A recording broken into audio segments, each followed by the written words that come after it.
Selamat bertemu kembali di Saham AI. Kali ini kita akan lanjutkan bagaimana cara memilih saham yang potensial untuk naik ya saat reversal. Nah, sebelumnya kita sudah melakukan pemilihan dari menggunakan TradingView ya. Jadi kemarin sudah kita kita seleksi dan cukup banyak yang terseleksi ini. Caranya adalah dengan melihat di market dan kemudian memilih saham-saham yang eh, aktifnya ya, cukup aktif ya, cukup aktif. Dan ini sudah terpilih dan kemudian kita pilih yang kira-kira potensial, tapi ternyata masih cukup banyak ya. Kalau yang nggak potensial ini kemarin sudah kita tidak pilih ya. Itu pun masih banyak. Nah, bagaimana dari yang banyak ini kemudian kita pilih lebih sedikit lagi ya. Jadi lebih sedikit lagi supaya perhatian kita nggak terlalu banyak ya. Nah, jadi di TradingView itu sebenarnya ada hasil analis ya, tapi tidak semua saham mendapatkan hasil analisis ya. Hanya saham-saham tertentu yang menjadi perhatian ya. Nah, ini juga menunjukkan bahwa saham-saham ini menjadi perhatian investor sehingga ada analisisnya. Kalau yang nggak ada analisisnya berarti kurang diperhatikan dan kalau kurang diperhatikan ya mungkin istilahnya tidak diharapkan untuk dipromosikan naik ya. Nah, caranya bagaimana kita lihat misalnya ini S ya, ASES ini ya. Nah, dia di bagian bawah ini kalau ada ini kalau kita geser seringkali nanti ada analis rating ya. Analis rating ini ada 1 year price target misalnya di situ 600 ya, 600. Jadi kalau kita kasih di targetnya di 600 ini kan cukup menarik ya. Jadi masih masih di sini ternyata dia. Nah, ini dari mana analis ini? Ya ini urusan mereka lah ya. Kita eh, belum tentu lebih pintar kan ya. Jadi kita memakai hasil analisis mereka. Kalau ingin lihat siapa sih yang menganalisis ini dan kenapa percayanya di 600, ini kita klik tadi ya.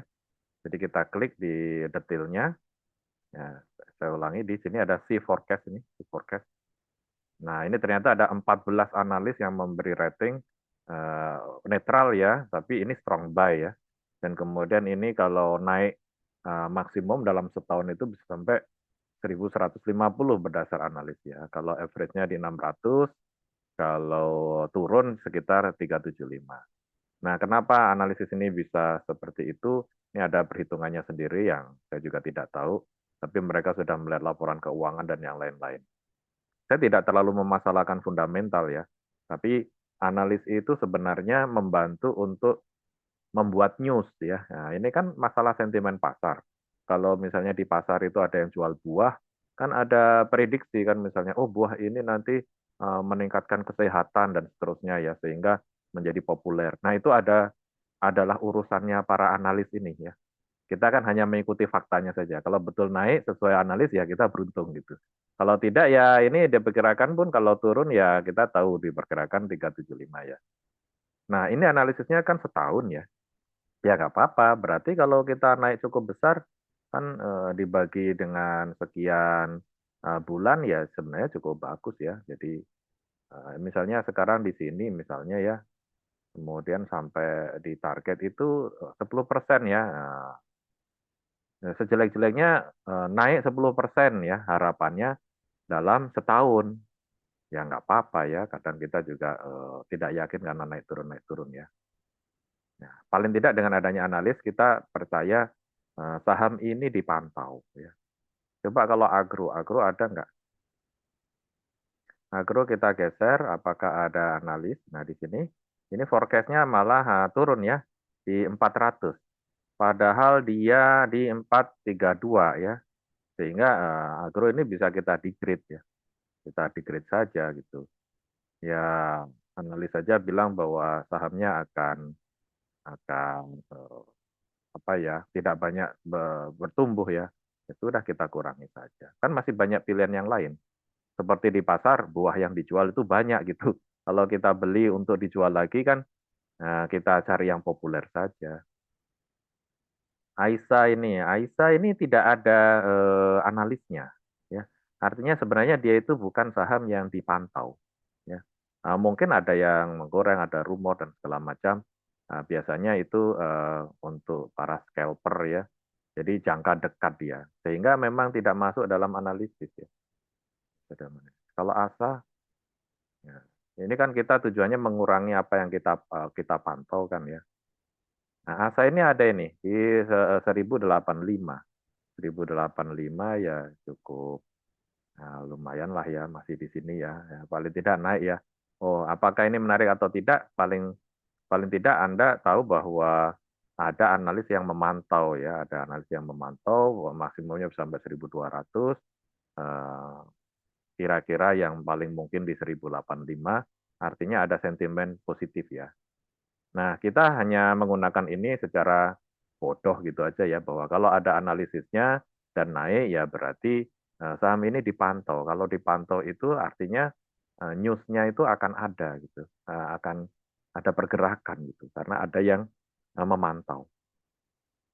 Ini juga BBCA ada analisnya bisa naik 8%, berarti kita lanjut lagi ya lebih cepat ya. BBRI ini juga ada analisnya baik ya, baik ini hari ini turun drastis, itu ada analisisnya atau tidak. Ya, biasanya kalau perusahaan yang masih baru-baru nggak ada analisisnya, karena dia bukan perusahaan yang dipantau ya. Ini hanya salah satu cara. Kalau Anda menyukai yang volatile seperti baik ya, tentu saja cara analisisnya akan beda ya. Anda pantau saja, nggak perlu disortir ulang dengan hasil analisis. BRIS ini ada nggak analisnya? BRIS Chris ada analisnya, tapi dia sudah dekat-dekat dengan pucuk, ternyata dia analisnya di 1730. Dan waktu itu mungkin masih di bawah ya, tiba-tiba sudah mencapai. Ini sebenarnya kalau kita menemukan bridge sudah kemarin-kemarin bisa cukup banyak ya, ini sudah naik 28% ya memang ya. Ya, jadi sekarang analis entah nanti akan diupdate atau tidak ya. Tapi sebenarnya bridge ini sudah di tepi perkiraan analis. Kalau kita lihat forecast-nya ada yang lebih tinggi lagi, jadi analisnya bisa sampai 1.900. Ini analisnya dari 4 analis yang ngasih analisis ya. Nah, terserah Anda karena ini jelas sudah lari ya bridge ya. BRPT kita lihat analis mengatakan seperti apa. Oh, BRPT ini nggak ada analisisnya ya. Berarti dia tidak termasuk yang dipantau. Ya. BSML ini juga tidak ada analisnya. Kemudian KARS ini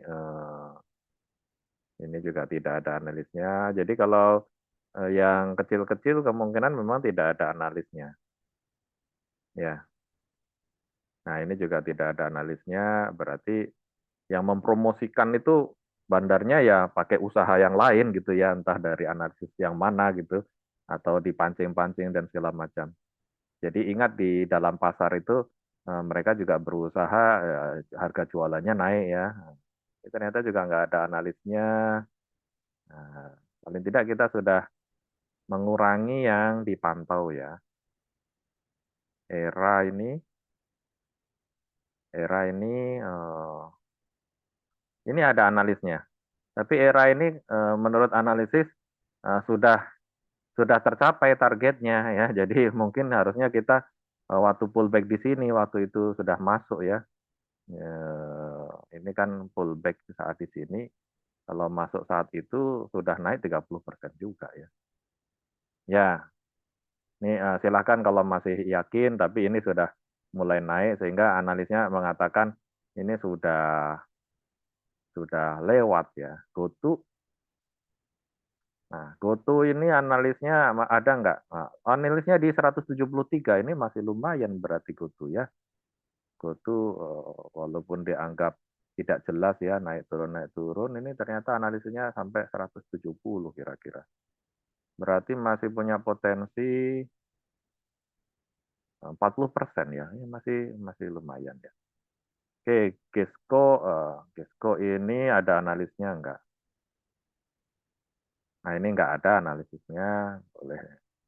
Nah, ini terserah ya, tidak harus seperti ini karena ini kan hanya mengurangi apa yang dipantau. Yang dipantau banyak sekali kan, nanti akhirnya masuk yang mana malah bingung ya. Nah, ini ada analisnya dan ternyata sudah lewat ya, 1.100 ya. Jadi kalau kemarin-kemarin sudah masuk ya sudah berhasil. Jadi dia target setahun, ternyata tercapai dalam bulan-bulan awal, ternyata analisnya juga ternyata lebih cepat dari perkiraan analis ya. Ini nggak ada hoki ini. Sikon kemungkinan juga nggak ada, kalau perusahaannya kecil jarang dianalisis ya. Nah, MDKA ini, nah MDKA mestinya ada ini. MDKA masih akan naik 16% perkiraan ya, sampai 5.500. Jadi masih lumayan ini MDKA. Nah, di sini kan ya 5.500 lebih tinggi lagi bahkan. Sampai sampai di sini ya. Oh, ini cukup lumayan ya 16% ya. Ya, berarti MDKA masih bisa. NICL ini yang kemarin cukup ramai. Apakah ada analisnya? Ternyata nggak ada ya. Berarti dia rumornya atau bahasannya dari cara yang lain. Kalau PNBS ini terlalu kecil mungkin ya angkanya, jadi nggak ada yang analisis. PNLF, nah memang resikonya kita hanya memilih yang populer-populer saja ya. Nah, kalau pilihannya banyak ya kan tidak masalah. Tapi kalau tetap ingin yang kecil-kecil atau pakai cara screening yang lain juga tidak masalah kan. Nah, ini ada analisnya masih bisa naik 27% ya, P1. P1 ada kemungkinan naik 27%, masih oke. Kemudian SMKM ya. SMKM itu apakah ada analisis di sini? Tidak ada ya. Nah, cool. Nah, tentu saja perusahaan untuk bisa masuk dalam radar para analis ini harus bekerja keras ya untuk mempromosikan ya. Kalau dibiarkan ya dari 700 saham ini kan hanya sedikit yang aktif ya.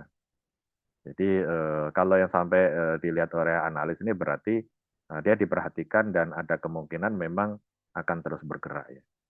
Ya, mari kita cek ya. Ternyata tinggal berapa ini? Satu ya, save ya. Satu, dua, tiga, empat, lima, enam, tujuh, delapan, sembilan. Oh, cuma delapan ya.